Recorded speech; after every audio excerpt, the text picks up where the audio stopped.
Nuggets game.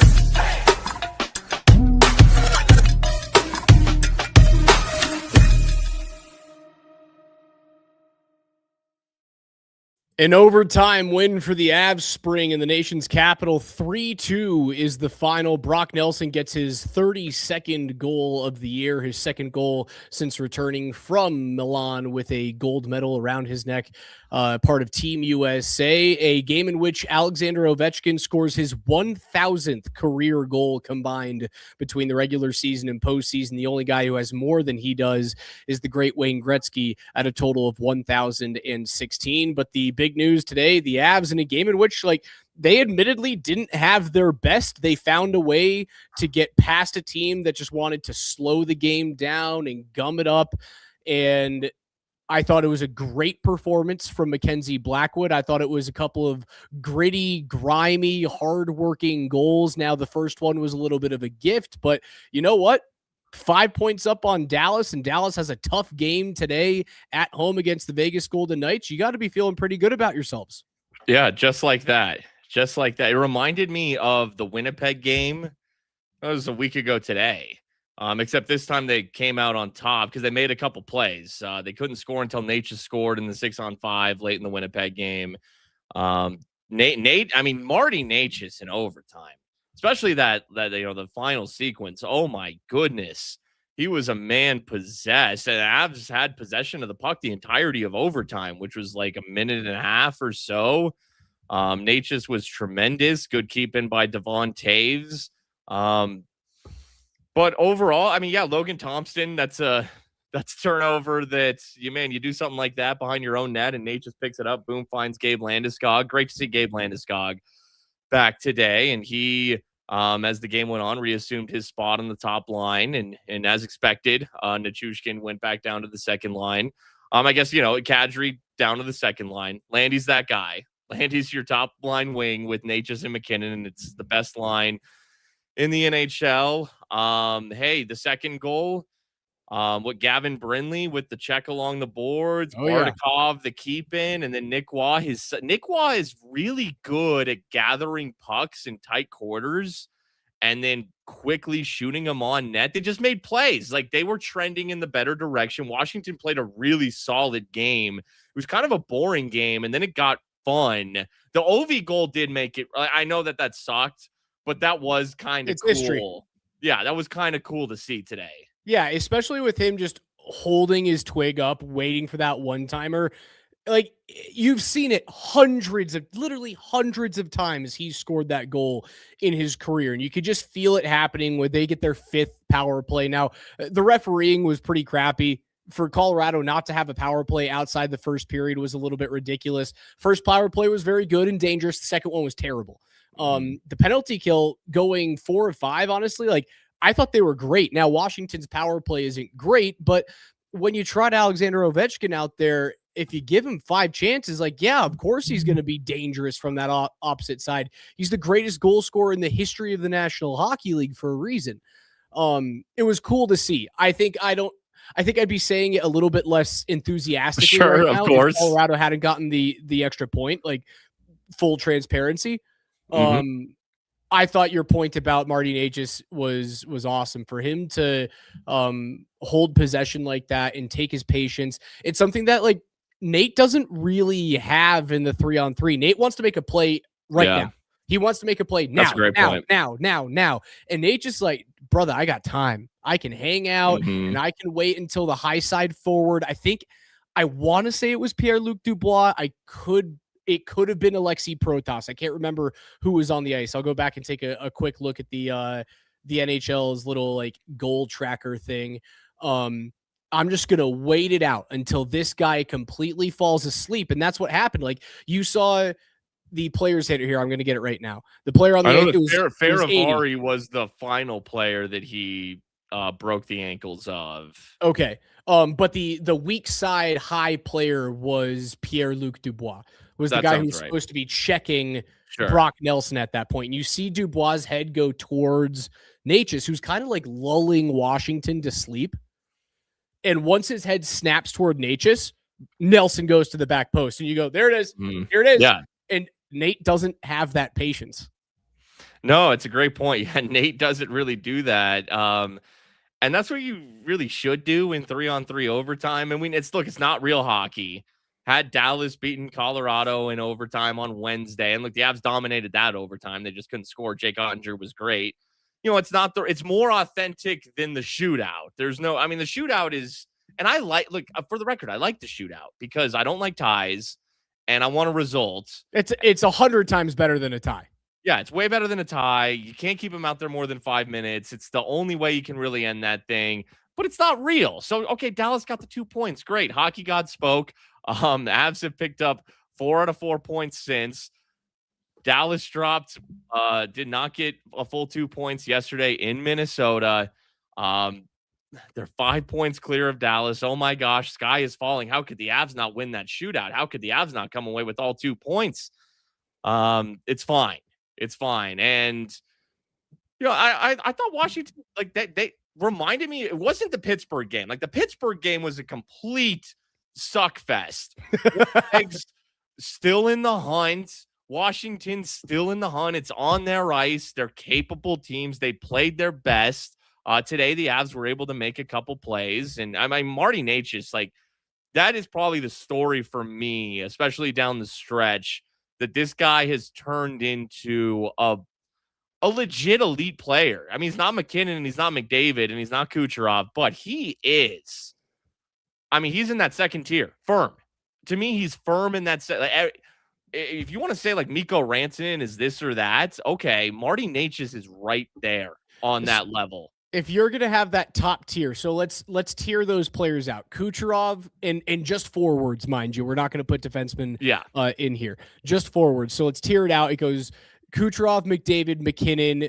Does it end there, or do we add Draisaitl and I think you can put Draisaitl in there? Okay, but that's about it. It doesn't open up to Celebrini or Pasternak. No, I can't put those. So there's your 4. There's your top 4. Your A tier. I agree. You're. What do the kids call it? S tier, something like that. Sure. Okay. S sounds fancy. I think tier number 2, to stay with the old guys here, you go into the Necas, Rantanen, Pasternak, Celebrini, Eichel, Johnston, like the Kaprizov. Yeah, that's a good point.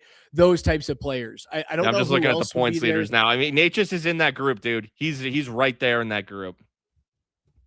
I think they're right there. And like, honestly, I think that group of players is like above Sid and Ovi right now. And I think Sid is certainly above Ovi in terms of what he does on a day-to-day basis in like production and two-way overall play. Like, I know Ovi's got 26 goals this year, but like his overall play has cratered. He's just, he hit the wall. And I'm not saying like, oh, it's such a travesty. Like, it's one of the greatest careers we've ever seen. It's just, he's 40 and he's kind of done. I put Sid in it's not lower, but it's like an aside by himself alongside that tier of player, because he's like so good at everything, but he's like, Sid's not going to put up another 100-point season. He just isn't. He's probably going to live in that, 85 to 90 range for a couple of years, and then it'll start to peter off. But I put him right next to those guys. He's just not the same, like, shock, wow, impact player that those younger dudes have, if that makes sense. Yeah, no. So, like, when it's all said and done, Celebrini is going to be better than Necas is right now, right? Yes. But right now, and, considering, outside of the top 4, and he's getting overlooked, he's not going to get his due and his love because, he plays on a line with Nathan McKinnon. And I just, it looks like Nikita Kucherov, and it makes sense, is now your NHL points leader since the Olympics. Nate just has to be number 2. If he's not 2, he's number 3. I mean, he's right there. He's right there. He looks like, and it's gotten better as the season has gone along. He had the great start to the season. Could he keep it up? Was this really who he is? And he did keep it up. And then he had a really good Olympics playing for Czechia. And then he comes out of the Olympics and he's leading the NHL in points. And, now Kucherov has caught him, since the Olympics, but still, you saw what he did today with that game-winning assist. And then the game-tying assists at the time to Landis. And look, it's a bad turnover by Thompson, but Necas is, when you got a player who is on your game, or is on his game and you feel him coming, that's going to trip Logan Thompson up a little bit. You feel Natchez is coming in there clean. It's to lose Rantanen, but then get a player like that who's playing on that level. Oh, and you had Jack Drury.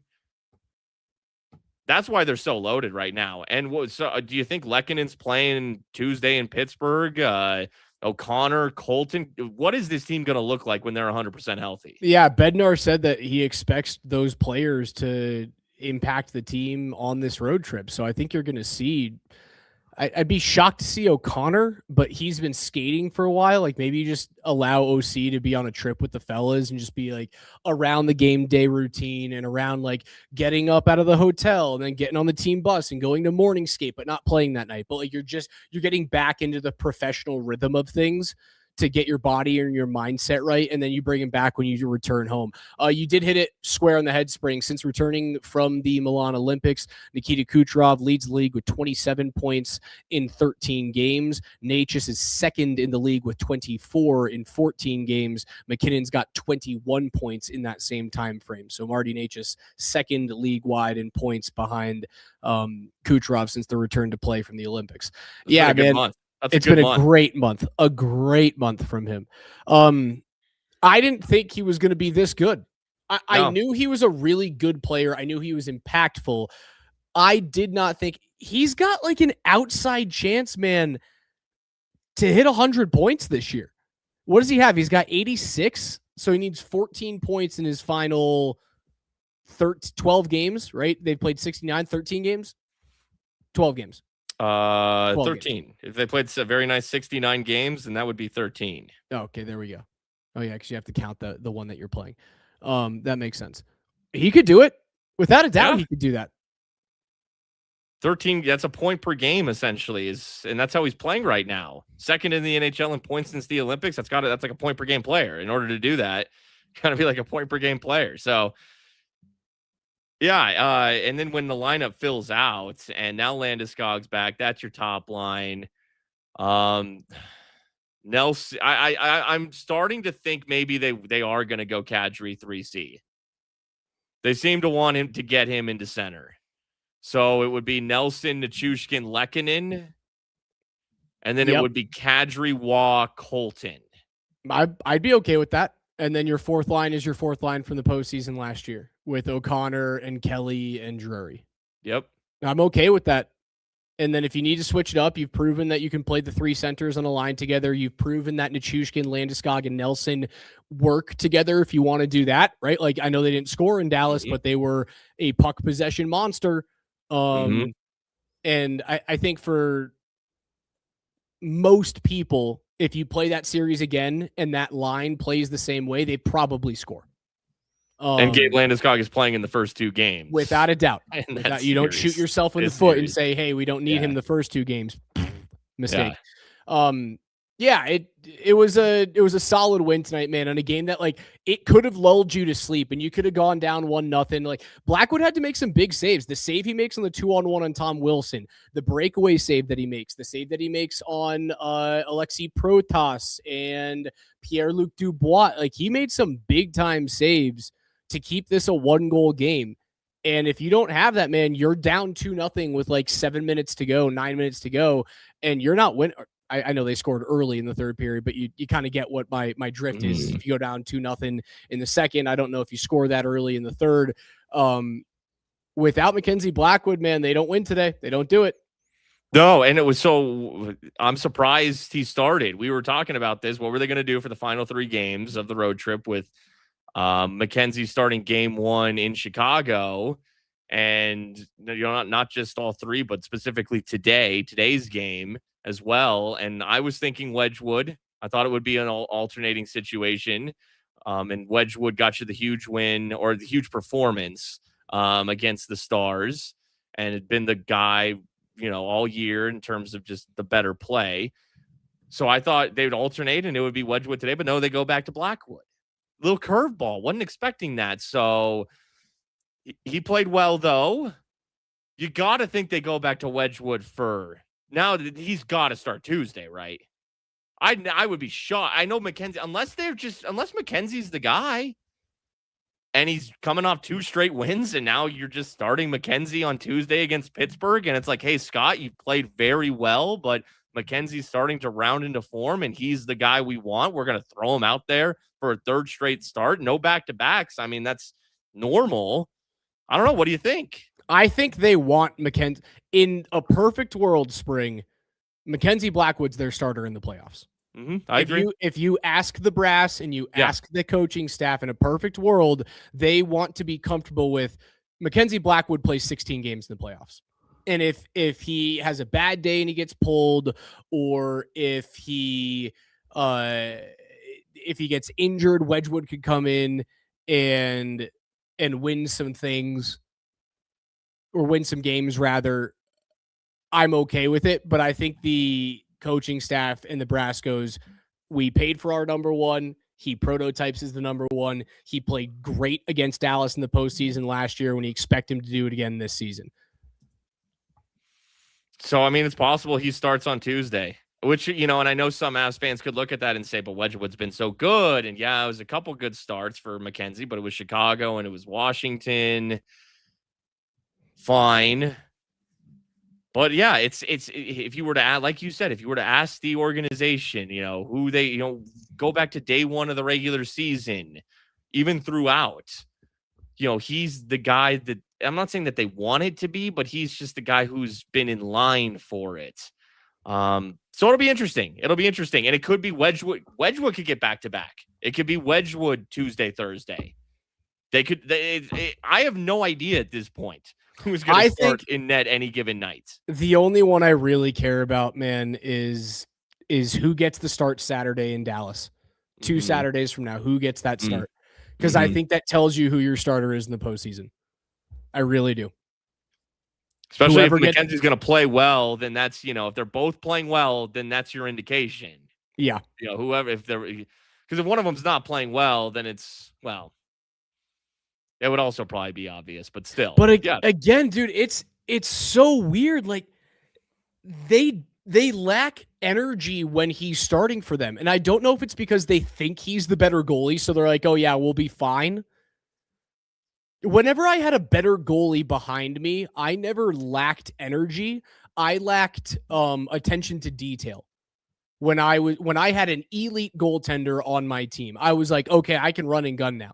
Like, I can make a blue line turnover, and more likely than not, my goaltender is going to save my ass so I don't get sat for the rest of the game. And you take a few chances because you've got your buddy back there and he's rocking a .930 save percentage, and you're like, all right, we can take a chance to go on this 2-on-1, or I can fly the zone a little bit earlier, or I don't have to stop and check on my defenseman because a puck isn't going to get through 3 bodies and like a softie is going to go in the back of the net. You can kind of take some chances. On the opposite side of the equation, like when a backup was in, my butt, and I'm not playing, I certainly never came anywhere close to playing pro hockey, but like my butthole was watertight. Like, you can't make a mistake because the guy behind me doesn't have my back. So I don't know what it is with the Avs and playing in front of Blackwood, but like they lacked a little bit of energy today. It was kind of sleepy. Yeah, it's weird. It's been that way. The energy's been a little better from the skaters, the clean play with Wedgwood in net as compared to Blackwood, which is unfortunate because that helps the goaltender out a lot. It can make you look a lot better when your team is, holding the opponent to like 20 shots on goal. Like they did that on Friday, but it was Chicago. Let's see. Landeskog after the game. Speaking of buttholes, let's talk nuts.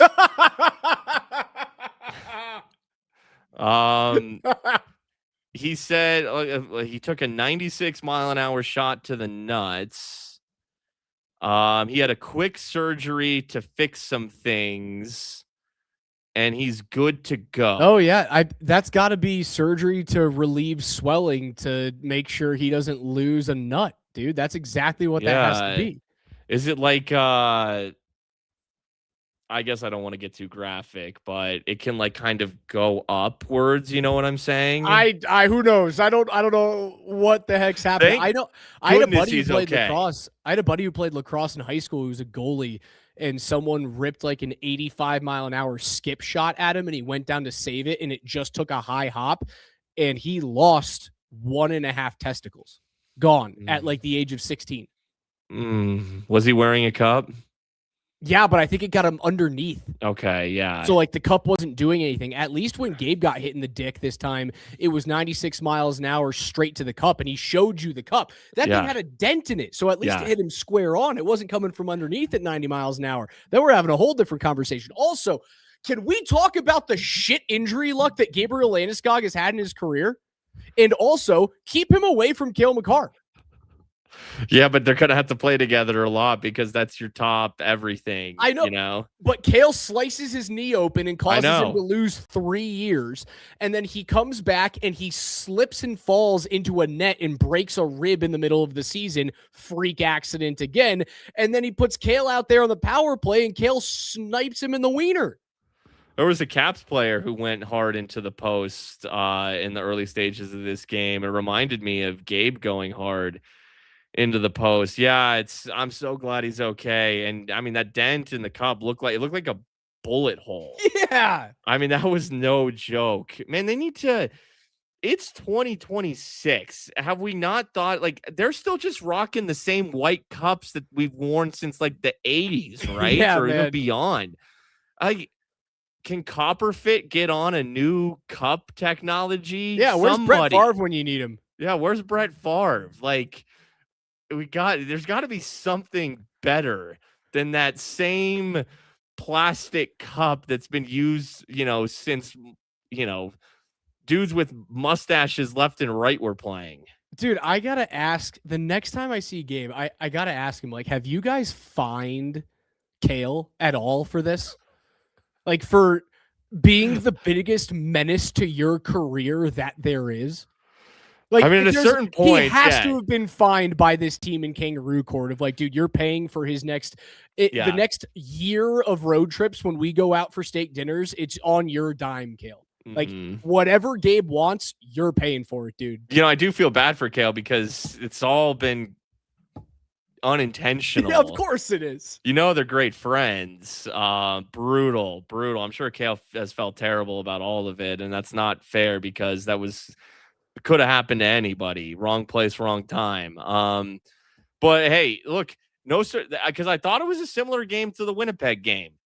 But what was the difference? Gabe Landeskog played today. Gabe Landeskog didn't, and there's something about him, and then he's immediately reinserted to the top line early in this game. They just go a little better, and especially down, keeping it 1-0. It's just one goal you got to get. You got a full 20 minutes. Turns out they got it pretty quick off of a dumb turnover, but there's just something about having Gabe out there that they just have that grit, and they can come back down anything. They can come back down from anything, and they can win any type of game. Today's game was such an easy game to just go, like, it's a 12:30 Eastern local start. Yeah. And it's Washington, and it's the game felt sleepy. It just felt like there wasn't energy in the building, and you could have chalked that game up of like, yeah, we didn't have it today. We're fine. Look at our lead. Like, it's one of those games that like character can definitely come in, and you can just go, it's fine. We'll get it the next time. Gabe's in the lineup, and the character never wavered. Like, they kept their foot on the gas. We're going to do things our way. We're going to do things the right way. And that leadership that Gabe has in the room immediately transfers over to them not like going into pouty mode. They're just like, hey, it sucks that we haven't scored. Logan Thompson's having a great game, but we're going to battle through this. We're going to find a way to beat him. He's not Connor Hellebuck from a few days ago. We're going to do it. And it's all because Gabe is in the lineup. Speaking of lineups, and we do have to get you out of here because you're headed out to Ball Arena to go watch the Nuggets take on the Trailblazers. The return of Peyton Watson today to the Nuggets lineup.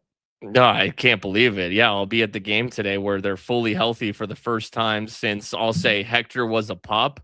And we'll get to see the Avs fully healthy here, potentially Tuesday, maybe Thursday, certainly in the next week or so, if everyone's on the road trip. And they were saying that Logan O'Connor could be back around when Landeskog was back. So maybe OC is back by the end of this road trip. And it feels like Lecky could play Tuesday, maybe Colton as well.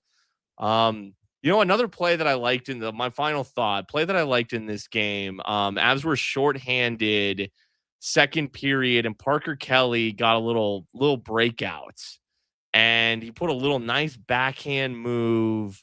It was their first, like, they were a little stagnant offensively, but Parker Kelly makes a shorthanded play. And he got lit up. The puck is loose after the Thompson, or it goes wide, and he just gets hit big. Parker Kelly early in this game, he got into it with Tom Wilson. Tom Wilson was being Tom Wilson to him. That line, it's been unheralded with guys out. The Kelly, Drury, Kivi Ronta line. You're going to have Kivi Ronta out of this lineup. You're going to have Gavin Brindley out of this lineup.